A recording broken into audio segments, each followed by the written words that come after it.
বাবা ছাড়া জীবনটা সত্যিই অনেক কঠিন হয়ে যায়, কারণ বাবা শুধু একজন মানুষ না, একটা ভরসার নাম।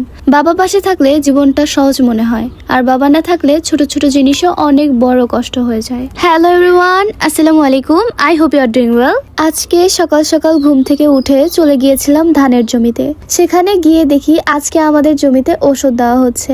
আমরা তো সবসময় দেখেছি যে ধানের জমিতে ওষুধ সাধারণত স্প্রে করে দেওয়া হয়, কিন্তু আজকে আমি নতুন একটা পদ্ধতি দেখলাম।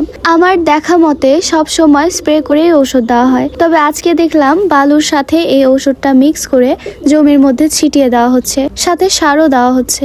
এভাবে দিলে নাকি কোনো ক্ষতি হয় না, বরং ঔষধটা ভালোভাবে জমির মধ্যে কাজ করে। আমি তো এই কাজগুলো আগে কখনো করিনি, আর আজকে আমার সাথে আমার বাবাও নেই, যে বাবা আমাকে হাত ধরে ধরে শিখিয়ে দেবে আর আমি বাবার সাথে সাথে কাজটা করব। তাই আজকে যখন ঔষধ দেওয়া হচ্ছিল আমি শুধু দেখেই চলে গেলাম নিজের কাছে, কারণ আজকে আমি অনেকটাই একা। আমার সাথে আজকে আমার সবচেয়ে বড় সঙ্গী আমার বাবা নেই। বাবা একটা জরুরি দরকারি কাজে বাইরে গিয়েছেন, তাই আজকে আমাকে একাই সবকিছু সামলাতে হচ্ছে।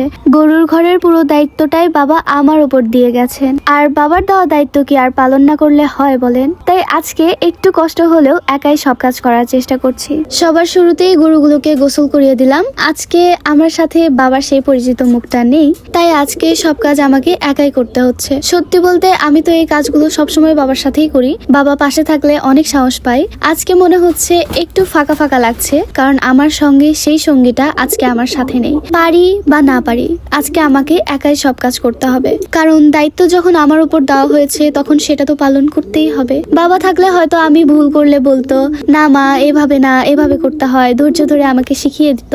আজকে সেই মানুষটা পাশে নেই, তাই একটু কঠিন লাগছে। তবুও চেষ্টা করছি নিজের মতো করে কাজটা ঠিকঠাক করার। সকালে বাবা ওদের একবার গোসল করিয়ে দিয়ে গিয়েছিলেন, কিন্তু এই গরমের সময় গরুগুলোর একটু কষ্ট হয়, তাই 2-3 ঘন্টা পরপরই ওদের গায়ে পানি দিয়ে দিতে হয়। এতে গরুগুলো একটু আরাম পায়, একটু ঠান্ডা লাগে। তাই আজকে বাবার মতো করে আমিও চেষ্টা করছি গরুগুলোর যত্ন নেওয়ার। ইনশাল্লাহ কালকে থেকে আবার বাবাকে সাথে নিয়ে ভিডিওতে আসবো। গরুগুলোকে সুন্দর করে গোসল করিয়ে দিলাম, তারপর ওদের শেডটা পুরোটা ভালো করে ধুয়ে পরিষ্কার করে দিলাম।